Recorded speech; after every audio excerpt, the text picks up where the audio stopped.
Hi guys, so some of you may know me, most of you probably won't even have any idea who I am. So I'm Stephen Horner. I go by the name of DSHpoet. I am a poet. I started a store recently to sell some products that I think might be able to give some inspiration and motivation to people. But primarily I'm a poet. I also happen to be a father, veteran, and the veteran point is what I'm getting at today. So recently we had Memorial Day, and in November we have, here in the United States, we have Veterans Day. And both of those days have a strong significance for me, not just because I'm a veteran, but because I'm family to veterans. My family's been in the military since the American Revolution, and probably well before that, back in Germany and in Cornwall. But it holds a special place to me, for me, and it's because of that that I wrote a poem recently for Memorial Day. But it's a call not just to veterans, it's a call to all of us. All of us have some role, whether or not we want to admit that we have military family or have military members in our family, or whether or not we even love the military. We have an obligation to those people who did serve to treat them as people. Thankfully, we're not in the age of the post-Vietnam War era where our veterans were coming back and being spat on from Vietnam. And our veterans nowadays aren't really being called baby killers and whatnot.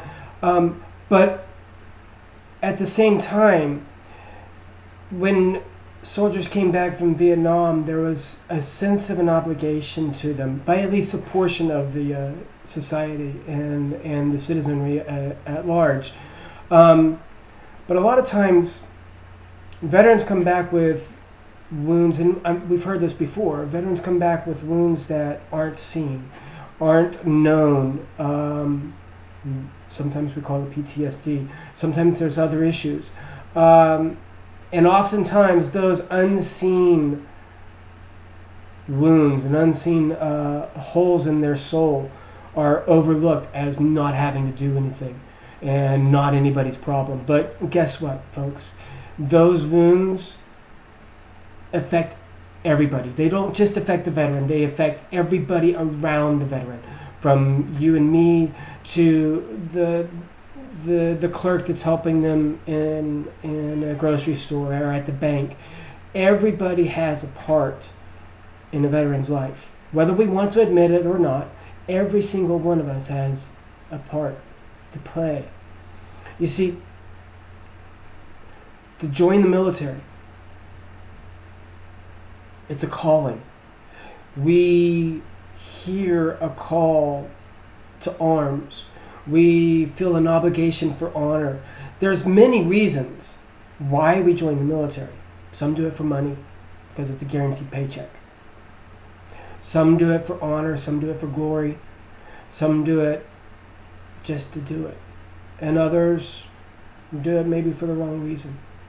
But everybody does it for a reason. And whether or not we believe with that reason, or whether or not we believe in their agree with their decision, they believe it. So this is just a reminder that when a person puts on that uniform, they're putting that uniform on most of the time.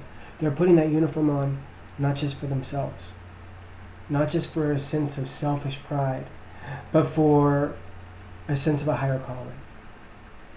So I call this poem To Arms. Now, it's not a phrase that we normally use anymore, but back in the day it held a lot of meaning. To arms, like a trumpet call, the words ring out, calling men and women of honor. To arms. One by one they answer the call, some for glory, some for duty. To arms. Each new warrior echoes the cry, giving power to the call. To arms. They march to distant lands to aid an ailing people. Yet still, to arms. Some who hear that cry hear blood and fear and hate. To arms, the bell is tolling, a somber chorus for some will not return.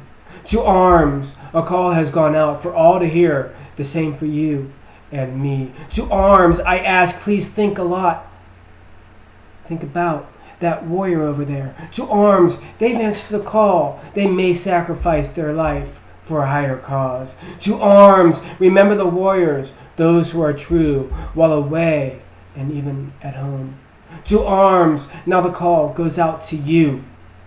It is your turn to enter the fray. To arms, warriors come home with the battlefield. They need your aid as well. To arms, run to them with outstretched hand. Thank them for answering the call. To arms, the brother in need, the sister too. Go to them with open arms. To arms. See, it's not just the veteran who answers that call. And that call is not going out just to the veteran, just to the person who may or may not answer the call with honor and dignity. That call to arms goes out to the entire citizenship. Because we all hold a part. We all have a part. It's not the American soldier at war. It's America at war. It's not the American soldier who's fighting the fight. It's America who's fighting the fight. Now, we may not agree with the cause.